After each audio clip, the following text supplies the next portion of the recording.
दोस्तों आज के इस क्लास में हम बात करेंगे क्लास 12 हिंदी 100 मार्क्स के गद्य खंड का 5वां चैप्टर जिसका नाम है रोज। और इस पाठ को अच्छे से कंप्लीट करेंगे। सबसे पहले इसके लेखक परिचय को जानेंगे, उसके बाद आपके साथ ऑब्जेक्टिव क्वेश्चंस को डील करेंगे।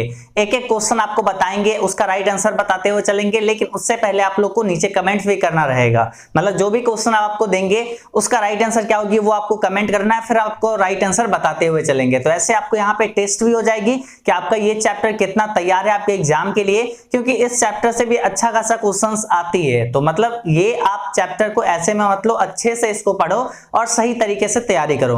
दोस्तों इससे पहले हम लोग जो है चैप्टर 1 से लेके चैप्टर 4 तक के सारे लेक्चर्स जो है वो अपलोड कर दिए हैं, जिसका लिंक डिस्क्रिप्शन में है। अगर आप नहीं देखें तो जाके देख सकते हैं। अभी यहाँ पे ये वीडियो को देखिए। चलिए स्टार्ट करते हैं। सबसे पहले जानते हैं आज क्या पढ़ने वाले हैं। तो हिंदी 100 मार्क्स के रोज पाठ को पढ़ेंगे।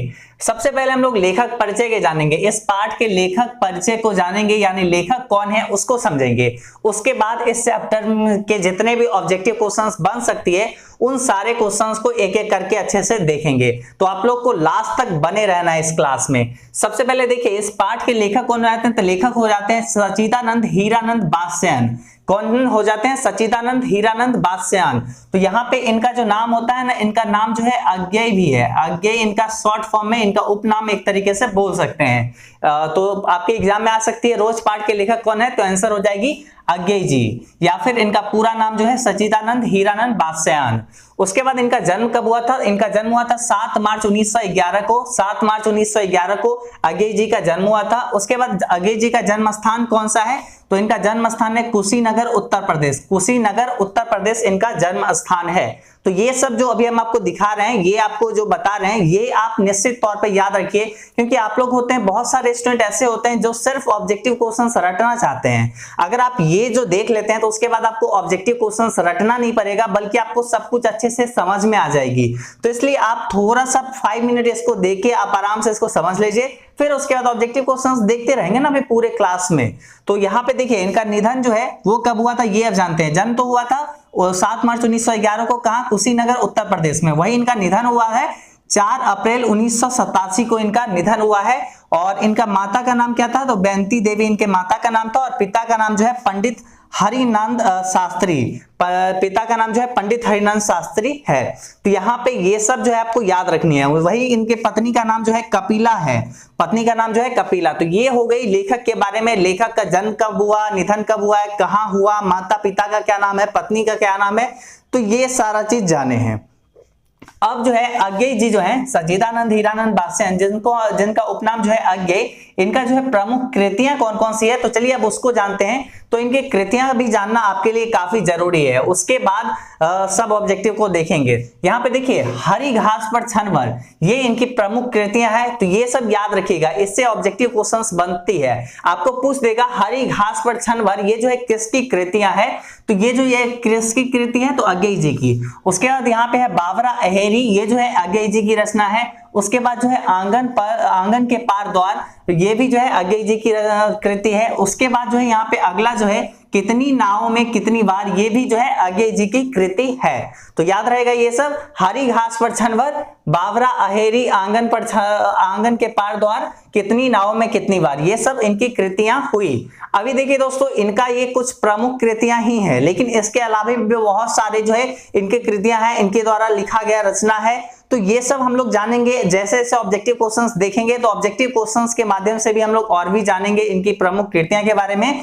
वही अभी देखिए यहाँ पे कितनी नाव में कितनी बार, यहाँ पे ये जो है कितनी नाव में कितनी बार, ये नामक जो काव्य, ये जो है कितनी नाव में कितनी बार नामक काव्य संग्रह के लिए जो है 1987 में भारतीय ज्ञानपीठ पुरस्कार से अज्ञेय जी को सम्मानित किया गया। कौन सा पुरस्कार से? तो भारतीय ज्ञानपीठ पुरस्कार। भारतीय ज्ञानपीठ पुरस्कार से सम्मानित किया गया। किनको? तो अज्ञेय जी को। कब? 1978 में। किस कृति के लिए, किस काव्य संग्रह के लिए? तो कितनी नावों में कितनी बार काव्य संग्रह के लिए जो है अज्ञेय जी को सम्मानित किया गया। तो ये यहाँ पे कुछ जो है इंपॉर्टेंट पॉइंट थी, लेखक परिचय हो गई, इनकी कौन कौन सी कृतियां थी वो सब हो गई। तो ये आपके लिए काफी ज्यादा इंपॉर्टेंट थी। अब दोस्तों आप अब ये देख लिए हैं, अगर प्रॉपर देख लिए हैं तो एक बात तो क्लियर रखो कि आपको ऑब्जेक्टिव क्वेश्चन में भी बहुत ज्यादा हेल्प मिलने वाली है। तो अब जो है हम लोग ऑब्जेक्टिव क्वेश्चंस को भी चलिए एक एक करके देखते ही हैं, अच्छे से देखेंगे, आपको सारा चीज बताएंगे, बस आपको सही तरीके से देखते हुए चलना है, सब कुछ याद करते हुए चलना है। बिल्कुल। अब देखिए आपको इस साइड जो है क्वेश्चन शो कर रही होगी सारे क्वेश्चंस। अब देखिए पहला क्वेश्चन आपके स्क्रीन पे है और इसका राइट आंसर क्या होगा ये आपको जल्दी से जवाब देना है। पहला क्वेश्चन यहाँ पे देखिए क्या है, रोज कहानी की नायिका है, रोज कहानी की नायिका कौन हो जाएगी? तो रोज कहानी की नायिका कौन हो जाएगी? मधुमालती, उसके बाद मालती, फिर है मालविका, उसके बाद है माधवी। तो यहाँ पे चार ऑप्शन में से क्या राइट आंसर हो जाएगा? रोज कहानी की नायिका कौन है? तो यहाँ पे ऑप्शन ए, बी, सी या डी राइट आंसर होगा। ये आपको जल्दी से नीचे कमेंट करना है और उसके बाद हम आपको राइट आंसर देंगे। देखिए दोस्तों अगर आप साथ में जवाब देते हुए चलेंगे और आप काउंट करते चलेंगे कि आपका कितना क्वेश्चन सही होता है, कितना गलत होता है, तो इससे आपका टेस्ट भी हो जाएगा। और लास्ट में आप हमें बताइएगा जब ये सारे क्वेश्चन हो जाएंगे 30 के 30 क्वेश्चन, तब आप हमें लास्ट में बताइएगा कि आपका 30 में से कितना क्वेश्चन सही आप बना पाए। तो इससे क्या होगा, तैयारी आपका कैसा ये पता चल सकेगा और उसके अकॉर्डिंग आप अच्छे से भी तैयारी कर सकते हैं। तो यहाँ पे रोज कहानी की नायिका कौन हो जाएगी? तो ऑप्शन और बी हो जाएगी मालती। ऑप्शन और बी यहाँ पे करेक्ट आंसर हो जाएगी। फिर यहाँ पे देखिए सेकंड क्वेश्चन है, नदी के द्वीप किसकी रचना है? नदी के द्वीप किसकी रचना है? उदय प्रकाश, अज्ञेय, मलयज या फिर मणि मधुकर। तो यहाँ पे क्या हो जाएगा? सेकंड का राइट आंसर क्या हो जाएगा? नदी के द्वीप किसकी रचना है? तो यहाँ पे सेकंड का राइट आंसर आप लोग जल्दी से बताइए, नदी के द्वीप किसकी रचना है? उदय प्रकाश, अज्ञेय, मलयज या फिर मणि मधुकर। तो यहाँ पे सेकंड का आंसर हो जाएगा अज्ञेय जी की। ऑप्शन और बी राइट आंसर हो जाएगा। यहाँ पे अज्ञेय की जगह पे अगर सच्चिदानंद हीरानंद बास्यान भी होगा तो वो भी राइट आंसर होगा, क्योंकि अज्ञेय जो है इनका उपनाम है सच्चिदानंद हीरानंद बास्यान जी का। उसके बाद यहाँ पे थर्ड क्वेश्चन देखिए, अज्ञेय किस बात से हैं? छायावाद, प्रयोगवाद, रहस्यवाद या फिर स्वतंत्रतावाद। तो यहाँ पे थर्ड का राइट आंसर क्या हो जाएगी? आप लोग जल्दी से जवाब दीजिए, अज्ञेय किस वाद से हैं? अज्ञेय जी किस वाद से हैं? तो यहाँ पे थर्ड का राइट आंसर हो जाएगा ऑप्शन नंबर बी, प्रयोगवाद यहाँ पे सही आंसर हो जाएगी। अब यहाँ पे 4 नंबर क्वेश्चन देखिए, इसमें क्या है? 4 नंबर क्वेश्चन में बोला जा रहा है रोज इनमें से क्या है? रोज जो है इनमें से क्या है? निबंध है, कहानी है, उपन्यास का अंश है या फिर आलोचना का अंश है? तो यहाँ पे क्या आंसर हो जाएगी ये आप लोग जल्दी से बताइए। रोज जो है इनमें से क्या है? रोज क्या हो जाएगी? निबंध हो जाएगी, कहानी हो जाएगी, उपन्यास का अंश हो जाएगी या फिर आलोचना का अंश हो जाएगी? जल्दी जल्दी आप लोग कमेंट करिए, फिर इसका हम राइट आंसर अच्छे से देखेंगे। जल्दी से सारे लोग इसका जवाब दीजिए और अच्छे से इसका यहाँ पे राइट आंसर अब हम लोग देखते हैं। पहले आप लोग जितने लोग दे रहे हैं जवाब जल्दी जल्दी दे लीजिए। चलिए रोज इनमें से क्या है? तो रोज जो है एक कहानी है। ऑप्शन नंबर यहाँ पे बी राइट आंसर हो जाएगी। अब दोस्तों यहाँ पे 5 नंबर क्वेश्चन देखिए, कौन सी कृति अज्ञेय की है? तो यहाँ पे ऑप्शन में है पल्लव, सॉरी यहाँ पे ये क्वेश्चन है कौन सी कृति अज्ञेय की नहीं है? तो यहाँ पे राइट आंसर क्या हो जाएगा? कौन सी कृति अज्ञेय की नहीं है? पल्लव, कितनी नाव में कितनी बार, ओ सदा नीरा, हरी घास पर छनवर। तो यहाँ पे राइट आंसर क्या हो जाएगा? कौन सी कृति अज्ञेय की नहीं है? तो यहाँ पे 5 का राइट आंसर हो जाएगा ओ सदा नीरा। ओ सदा नीरा जो है अज्ञेय जी की रचना नहीं है, अज्ञेय जी की कृति नहीं है। तो ऑप्शन नंबर यहाँ पे सी राइट आंसर हो जाएगी। फिर यहाँ पे 6 नंबर क्वेश्चन देखिए, कौन सी पुस्तक अज्ञेय जी की है? तो यहाँ पे 6 नंबर क्वेश्चन में बोला जा रहा है कौन सी पुस्तक अज्ञेय जी की है? मिट्टी की ओर, मौत मुस्कुराई, ओ सदा नीरा, हरी घास पर छनवर। तो यहाँ पे राइट आंसर 6 का क्या हो जाएगी? 6 का राइट आंसर हरी घास पर छनवर हो जाएगी। Right answer option number C. उसके बाद यहाँ पे 7 नंबर क्वेश्चन देखिए, किस पाठ में आया है दोपहर में उस सूने आंगन में पैर रखते ही मुझे ऐसा जान पड़ा मानो उस पर किसी शाम का छाया मंडरा रही हो? किस पाठ में आया है ये चीज? दोपहर में उस सूने आंगन पर पैर रखते ही मुझे ऐसा जान पड़ा मानो उस पर किसी शाम का छाया मंडरा रही हो। तो यहाँ पे 7 का राइट आंसर क्या हो जाएगा? ऑप्शन में है रोज, अर्धनारीश्वर, तिरछ या फिर ओ सदा नीरा। दोस्तों यहाँ पे जब आप चैप्टर सही से पढ़ेंगे तब आपको समझ में आ जाएगी देखिए अगर आप चैप्टर सही से नहीं पढ़े तो आप एजुकेशन बाबा ऐप पर जो है एनसीईआरटी सेक्शन में आप जाके इसको रीड कर सकते हैं। इस चैप्टर में क्या क्या है, इस सारे चैप्टर में क्या स्टोरी है, क्या कहानी है, उसको आप रीड कर सकते हैं, वो भी फ्री में। और एजुकेशन बाबा ऐप पे जो है क्लासेस भी चल रही है हिंदी और इंग्लिश का, ऑब्वियसली आप वहां से जाके ज्वाइन कर सकते हैं। 499 में दोनों कोर्सेस मिल जाएगी, हिंदी और इंग्लिश 100 मार्क्स दोनों एक साथ 499 में ही दोनों सब्जेक्ट मिल जाएगी। और उसमें इंग्लिश ग्रामर, हिंदी व्याकरण, स्टोरी ऑफ इंग्लिश, ये सारा चीज पढ़ाया जाता है। मतलब हिंदी और इंग्लिश के लिए आपको कोई एडिशनल कोचिंग क्लासेस की जरूरत नहीं होगी, उसका कंप्लीट कोर्स आपको 499 में एजुकेशन बाबा ऐप पर मिल जाएगी। तो वहां से आप जाके ज्वाइन कर सकते हैं। अभी यहाँ पे फिलहाल चलिए इस क्वेश्चन के बारे में बात कर रहे हैं ना, तो पहले इसके बारे में बात कर लेते हैं। तो 7 का राइट आंसर हो जाएगी ऑप्शन नंबर ए। किस पाठ में आया है, दोपहर में उस सूने आंगन में पैर रखते ही मुझे ऐसा जान पड़ा मानो उस पर किसी शाम का छाया मंडरा रही हो। तो यहाँ राइट आंसर हो जाएगा, ये जो है रोज पाठ से आया है, ऑप्शन नंबर ए सही आंसर हो जाएगी। उसके बाद यहाँ पे 8 नंबर है, किस पाठ में आया है 3 बज गए, 4 बज गए, 11 बज गए। तो ये किस पाठ में आया है, तो ये जो आया है किस में, अर्धनारीश्वर में, हंसते हुए मेरा अकेलापन में, या फिर 33 में, या फिर रोज में। तो आंसर यहाँ पे 8 का क्या हो जाएगी, जल्दी से जवाब दीजिए। किस पाठ में आया है, 3 बज गए, 4 बज गए, 11 बज गए, तो यहाँ पे ये जो है किस पाठ में आया है, अर्धनारीश्वर, हंसते हुए मेरा अकेलापन, 33 या फिर रोज। तो 8 का राइट आंसर जल्दी से आप लोग जवाब दीजिए, फिर हम यहाँ पे अगले क्वेश्चंस को देखेंगे। जल्दी जल्दी सारे लोग जवाब दीजिए। 8 का राइट आंसर हो जाएगा ऑप्शन नंबर डी, रोज यहाँ पे सही आंसर हो जाएगी। उसके बाद 9 क्वेश्चन देखिए क्या है, विस्मय शब्द का अर्थ बताए। विस्मय शब्द का अर्थ क्या हो जाएगी, ये आपको यहाँ पे बताना है। तो आंसर हो जाएगा क्या चीज, विस्मय शब्द का अर्थ क्या हो जाएगा, अचरज। ऑप्शन नंबर यहाँ पे सी राइट आंसर हो जाएगी। आप लोग याद करते हुए चलिएगा, क्वेश्चंस के जितने भी आंसर है वो सब याद करते हुए चलिएगा, और साथ में ये भी काउंट करते चलिएगा कि आपका कितना क्वेश्चन सही हो रहा है, कितना गलत हो रहा है, ताकि आप हमें लास्ट में बता सके कि कितना आपका क्वेश्चन सही हुआ।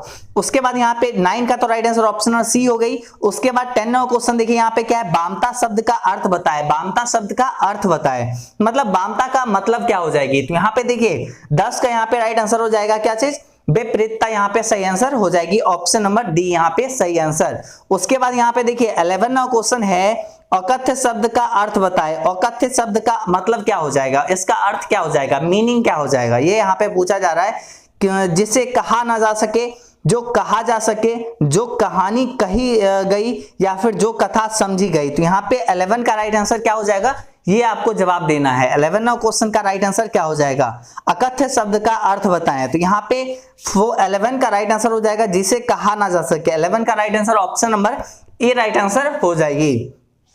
उसके बाद यहाँ पे 12वां क्वेश्चन देखिए क्या है, रोज शीर्षक कहानी में रोज शीर्षक कहानी के कहानीकार का नाम बताइए। तो यहाँ पे क्या हो जाएगा, रोज जो शीर्षक कहानी है इसके कहानीकार कौन है। तो ये आपसे बेसिकली पूछा जा रहा है, सच्चिदानंद हीरानंद बादशाह है, या फिर प्रेमचंद्र है, मोहन राकेश है, या फिर जगदीश चंद्र माथुर जी हैं। तो यहाँ पे 12 का राइट आंसर क्या हो जाएगा, 12 का right answer option number A हो जाएगा, सच्चिदानंद हीरानंद बादशाह यानी अज्ञेय जी। अज्ञेय जो है इनका उपनाम है, option number A right answer. उसके बाद 13वां क्वेश्चन है, अज्ञेय जी का जन्म कब हुआ था। अज्ञेय जी का जन्म कब हुआ था, 6 मार्च 1910, 7 मार्च 1911, 8 मार्च 1912, या फिर 9 मार्च 1913। तो यहाँ पे आंसर क्या हो जाएगी, जल्दी से जवाब दीजिए। अज्ञेय जी का जन्म कब हुआ था, तो इनका जन्म हुआ था, option number B right answer हो जाएगा, 7 मार्च 1911। अज्ञेय जी का जन्म जो हुआ था 7 मार्च 1911 को हुआ था। फिर यहाँ पे 14वां क्वेश्चन यानी 14वां क्वेश्चन देखिए, अज्ञेय जी का निधन कब हुआ था। अज्ञेय जी का निधन कब हुआ था, तो इनका निधन हुआ था कब, 2 अप्रैल 1985 को, 3 अप्रैल 1986 को, 4 अप्रैल 1987 को, या फिर 5 अप्रैल 1988 को। तो 14 का यहाँ पे right answer option number C हो जाएगा, 4 अप्रैल 1987 को सही आंसर हो जाएगी। उसके बाद यहाँ पे देखिए 15वां क्वेश्चन इसमें है, अज्ञेय जी का जन्म कहाँ हुआ था। अज्ञेय जी का जन्म कहाँ हुआ था ये आपसे पूछा जा रहा है। तो यहाँ पे तो 14 का राइट आंसर ऑप्शन सी हो गई थी। 15वां क्वेश्चन में है, अज्ञेय जी का जन्म कहाँ हुआ था, तो इनका जन्म हुआ था कसया यानी कुशीनगर उत्तर प्रदेश में इनका जन्म हुआ था, जो कि आपको बताए हुए भी है। कुशीनगर उत्तर प्रदेश में इनका जन्म हुआ था। किनका? अज्ञे जी का जन्म हुआ था। कब हुआ था? 7 मार्च 1911 को। ऑप्शन नंबर डी यहाँ पे राइट आंसर हो जाएगा।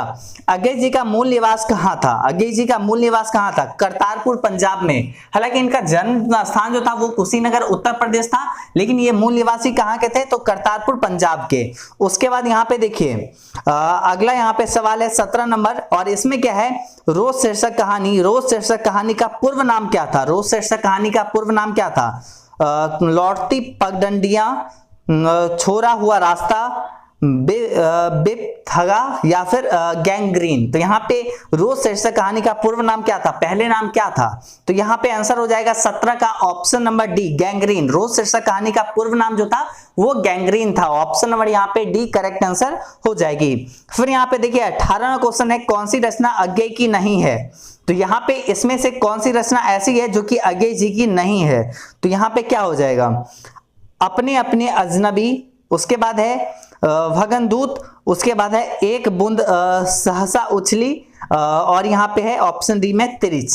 तो यहाँ पे ये सब हो गई। देखिए दोस्तों, यहाँ पे हम आपको जो बताए थे इनकी कृतियां में, तो उनमें ये सब नहीं बताए हुए थे, लेकिन यहाँ पे देखिए अपने अपने अजनबी अज्ञे जी की है, भग्नदूत अज्ञे जी की है, एक बूंद सहसा उछली, तो यहाँ पे जो है ये भी जो है अज्ञे जी की है, लेकिन यहाँ पे तिरिच जो है ये उदय प्रकाश जी की रचना है। तो ऑप्शन नंबर यहाँ पे डी हो जाएगा। अज्ञे जी का जो है तिरिच रचना नहीं है। ऑप्शन नंबर यहाँ पे डी करेक्ट आंसर हो गई। उसके बाद 19वां क्वेश्चन देखिए क्या है? रोज कहानी में अतिथि बनकर आता है, कौन आता है? रोज कहानी में अतिथि बनकर कौन आता है? मालती का चाचा, मालती का मामा, मालती के दूर के रिश्ते का भाई, या फिर मालती का पिता। तो यहाँ पे 19 का राइट आंसर हो जाएगा क्या चीज? 19 का राइट आंसर हो जाएगा ऑप्शन नंबर सी, मालती के दूर के रिश्ते का भाई। ऑप्शन नंबर यहाँ पे सी राइट आंसर हो जाएगा, यानी लेखक जाते हैं। Option number C right answer हो जाएगी। उसके बाद यहाँ पे देखिए 20वां क्वेश्चन है, रोज कहानी घंटे के किस खरकन के साथ समाप्त होती है? रोज कहानी घंटे के किस खरकन के साथ समाप्त होती है? तो 3, 4, 2, 11। यहाँ पे क्या हो जाएगा? 4, 3, 2, 11। ऑप्शन नंबर यहाँ पे डी राइट आंसर हो जाएगा 11।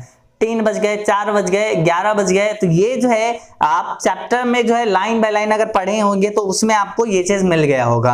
अगर नहीं भी पढ़े हैं तो आप एनसीईआरटी सेक्शन में एजुकेशन हब ऐप में जाके वहां से रीड कर ही सकते हैं। आपको ये चीज बता दी है, आप एक बार रीड कर लीजिएगा। जो भी चैप्टर अगला जैसे 5-6 नंबर चैप्टर होने वाला है तो उसका एक बार रीड करके आप रखे रहिएगा पूरे मीनिंग को, तो उसके बाद आपको ऑब्जेक्टिव क्वेश्चंस वगैरह देंगे तो जल्दी याद होगी।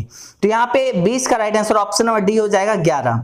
अगला यहाँ पे देखिए 21वां क्वेश्चन है, मालती का पति क्या है? मालती का पति क्या है? तो मालती का पति जो है क्या है? डॉक्टर है, वकील है, प्राध्यापक है या फिर अभियंता है? तो मालती का पति क्या है? तो 21 का राइट आंसर क्या हो जाएगा? ये आपको जवाब देना है। 21वां क्वेश्चन, मालती का पति क्या है? तो मालती का पति जो है डॉक्टर है। ऑप्शन नंबर ए यहाँ पे करेक्ट आंसर हो जाएगी। फिर यहाँ पे 22वां क्वेश्चन देखिए, तार सप्तक के संपादक कौन है? तार सप्तक के संपादक कौन हो जाएगा? यहाँ पे 4 ऑप्शन दिया हुआ है आपके सामने, आप इनमें से राइट आंसर चूज करके जल्दी से हमें बताइए नीचे कमेंट में। फिर हम लोग इसका राइट आंसर देखेंगे और अगले क्वेश्चन को स्टार्ट करेंगे। तो यहाँ पे 22वां क्वेश्चन का राइट आंसर क्या हो जाएगा? जल्दी जल्दी आप लोग पहले जवाब दीजिए, फिर हम लोग 23वां क्वेश्चन देखेंगे, यानी 23वां क्वेश्चन को अच्छे से देखेंगे।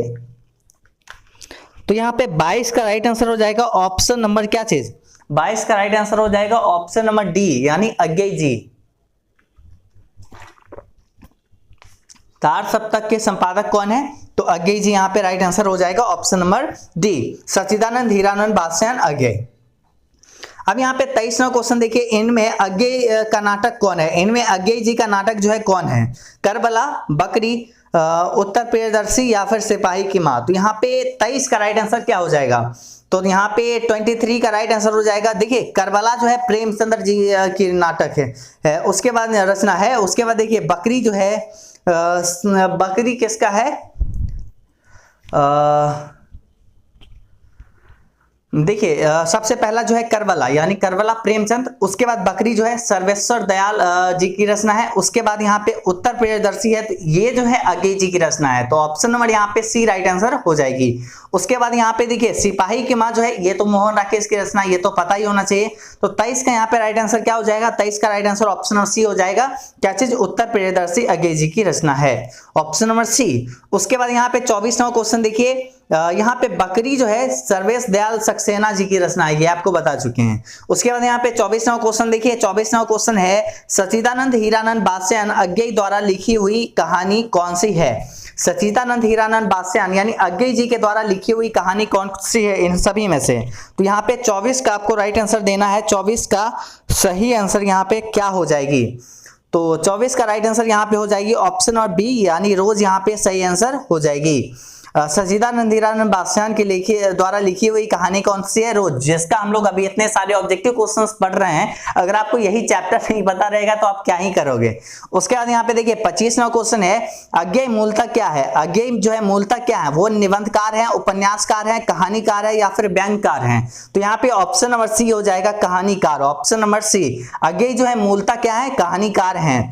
26वां क्वेश्चन देखिए, अज्ञे जी ने इंटर कहां से किया था, तो वो जो है इंटर मद्रास से किए थे। कहां से, option number A right answer हो जाएगा, मद्रास क्रिश्चियन कॉलेज से, ऑप्शन नंबर ए 26 का राइट आंसर सही हो जाएगी। उसके बाद यहाँ पे 27वां क्वेश्चन देखिए, अज्ञे जी की पहली कहानी कब प्रकाशित हुई, 1920 में, 24 में, 28 में या फिर 32 में। अज्ञे जी की पहली कहानी कब प्रकाशित हुई, तो 27 का राइट आंसर हो जाएगा ऑप्शन नंबर बी, 1924 में अज्ञे जी की पहली कहानी प्रकाशित हुई। उसके बाद यहाँ पे देखिए 28वां क्वेश्चन है, 28वां क्वेश्चन में क्या बोला जा रहा है, इसमें बोला जा रहा है महेश्वर की पत्नी का नाम क्या है। महेश्वर की पत्नी का नाम क्या है, तो महेश्वर का पत्नी का नाम मालती है, लालती है, प्रभावती है, कलावती है। तो 28 का राइट आंसर क्या होगा, जल्दी से जवाब दीजिए, मालती यहाँ पे सही आंसर हो जाएगी, ऑप्शन नंबर ए। उसके बाद 29 का जवाब दीजिए, 29वां क्वेश्चन में बोला जा रहा है अज्ञे जी की कौन सी कहानी गैंग्रीन शीर्षक नाम से प्रसिद्ध है। अज्ञे जी की कौन सी कहानी जो है गैंग्रीन शीर्षक नाम से प्रसिद्ध है, क्या हो जाएगा। यहाँ पे 4 ऑप्शन है, इनमें से कौन सी कहानी ऐसी है जो कि गैंग्रीन शीर्षक नाम से प्रसिद्ध है। अज्ञे जी की कौन सी कहानी ऐसी है जो गैंग्रीन नाम से प्रसिद्ध है, तो ये आपको जल्दी से जवाब देना है। फिर हम इसका राइट आंसर देखेंगे और फिर हम लोग लास्ट क्वेश्चन को देखेंगे। अंत भला तो सब भला, इसलिए लास्ट क्वेश्चन को आप सही तरीके से अटेम्प्ट करिएगा, इंपॉर्टेंट क्वेश्चन रहेगा और आपको सही से बताना है। तो 29 का राइट आंसर सबसे पहले तो देख लेते हैं, 29 का राइट आंसर हो जाएगा ऑप्शन नंबर डी, रोज यहाँ पे सही आंसर हो जाएगी। उसके बाद यहाँ पे देखिए 30वां क्वेश्चन है, 30वां क्वेश्चन में क्या बोला जा रहा है, अच्छा क्वेश्चन है, निम्नलिखित में से प्रयोगवाद के जनक माने जाते हैं कौन। यहाँ पे 4 ऑप्शन है, निम्नलिखित में से प्रयोगवाद के जनक माने जाते हैं, तो आंसर हो जाएगा ऑप्शन नंबर डी, अज्ञे जी। क्लियर, तो यहाँ पे 4 ऑप्शन में से option number D right answer हो जाएगी। अब यहाँ पे देखिए 30 क्वेश्चन दोस्तों आपको बताए हैं, अब आपको यहाँ पे नीचे बताना है कमेंट करके कि आपको 30 में से कितना क्वेश्चन सही हुआ। जब आप अगर कम आया तो आप इसको फोकस करिए और भी अच्छे से तैयारी करिए। और दोस्तों साथ में अगर आप चैप्टर 1, चैप्टर 2, चैप्टर 3, चैप्टर 4 अगर आप नहीं देखें इसका क्लास तो आप जाके पहले देख लीजिए, क्योंकि वो भी इंपॉर्टेंट है। तो आपको नीचे प्लेलिस्ट का लिंक मिल जाएगा, आप उस पर जाके एक एक चैप्टर बारी बारी से देख सकते हैं। सारे चैप्टर्स को देखिए, आपको बेहद पसंद आएगी। और आपको यहाँ पे ये क्लास कैसा लगा आप निश्चित तौर पे हमें बताइएगा। आपके जो कमेंट्स आता है उसी के बदौलत हम आगे का क्लासेस रिकॉर्ड करते हैं। जितना प्यारा प्यारा कमेंट करते हैं उतना जल्दी से हम रिकॉर्ड कर लेते हैं। तो यहाँ पे आपका रिस्पांस जैसा रहेगा उतना जल्दी फिर नेक्स्ट वीडियो आ जाएगा। तो नेक्स्ट क्लास के लिए भी आपको बस वीडियो को लाइक करना है और अपने दोस्तों के साथ इस क्लास को शेयर करना है। अगर आपको लगा कि ये क्लास से आपको कुछ मतलब हेल्प हुआ तो आप इसको निश्चित तौर पर शेयर करिए और भी दोस्तों के साथ इसको पहुंचाइए। मतलब जो क्लास 12th के स्टूडेंट हैं उनके साथ ये शेयर करिए और चैनल को सब्सक्राइब करके बेल आइकन को जरूर ऑन कर लीजिए ताकि आपको नोटिफिकेशन मिलता रहे। बाकी दोस्तों आपको बता दें कि 499 में आपको एजुकेशन बाबा ऐप पर जो है कौन सा ऐप, एजुकेशन बाबा ऐप, तो ये आपको स्पेलिंग जो है पता होना चाहिए या फिर चैनल का जो नाम है वो आप प्ले स्टोर पे जाके सर्च करिए तो आपको ऐप मिल जाएगा। एजुकेशन बाबा ऐप आप सर्च करेंगे प्ले स्टोर पे तो ऐप मिल जाएगा। उस ऐप पे जो है 499 में हिंदी 100 मार्क्स जो है आपका हिंदी 100 मार्क्स जो आता है तो ये, उसके बाद यहाँ पे अगर बात करें इंग्लिश 100 मार्क्स जो आता है वो, उसके बाद अगर बात करें हम तो हिंदी ग्रामर, ठीक है, हिंदी ग्रामर, उसके बाद बात करें इंग्लिश ग्रामर, उसके बाद अगर बात करें स्टोरी ऑफ इंग्लिश,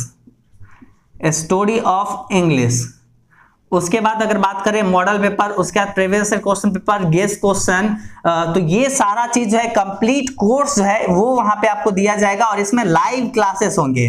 मतलब जितना क्लासेस हो गया है उसका आपको रिकॉर्डेड क्लास मिल जाएगी। जैसे ही आप आज ज्वाइन करते हैं तो इससे पहले जितना क्लासेस हो गया सबका आपको रिकॉर्डेड लेक्चर मिल जाएगी और बाकी आपको इसमें लाइव क्लासेस प्रॉपर्ली मिलते चलेगी। साथ में इसमें आपको मिलेगी मतलब मेनली तो लाइव क्लास, उसके बाद आपको इसका रिकॉर्डेड लेक्चर्स यहाँ पे मिल जाएगा। मतलब आप उसको कभी भी देख सकते हैं। फिर इसका मिलेगा पीडीएफ नोट्स, उसके बाद आपको डेली होमवर्क, उसके बाद आपको यहाँ पे मिलेगी क्या चीज, आपको यहाँ पे मिलने वाली है टेस्ट। यहाँ पे आप टेस्ट भी दे सकते हैं। तो ये सारा चीज है आपको बस 499 में आपको हिंदी और इंग्लिश का कंप्लीट तैयारी हो जाएगी। दोस्तों आप लोग हिंदी और इंग्लिश को बिल्कुल इग्नोर मत किया करो क्योंकि ये 200 मार्क्स है और यही एक दो सब्जेक्ट ऐसा है जो कोई भी स्टूडेंट को टॉप करा सकता है और कोई भी स्टूडेंट को फेल करा सकता है। अक्सर आप टॉपर को देखते होंगे उनका हिंदी और इंग्लिश में अच्छा रहता है मार्क्स, 90+ ही रहता है हमेशा। और यही कारण होता है कि ये दोनों सब्जेक्ट अगर सही हो गया तो 200 मार्क्स आप समझ लो, 200 मार्क्स में अगर आप 180 ले आते हो तो आप ये सोचो कि आपका मार्क्स कितना बढ़ जाएगा। 180 तो यहीं से आ गए, यही दोनों पेपर से, जिसको स्टूडेंट इग्नोर कर देते हैं। और इसमें आसानी से 90+ लाया जा सकता है, बिल्कुल आराम से लाया जा सकता है। तो इसलिए आप एजुकेशन बाबा ऐप पर जाइए, सही तरीके से कोर्स को ज्वाइन करिए। कोई भी दिक्कत आएगी तो आप इस नंबर पे कॉल भी कर सकते हैं, संपर्क कर सकते हैं। और बाकी हम लोग मिलेंगे अगले क्लास में, तब तक लिए बाय बाय।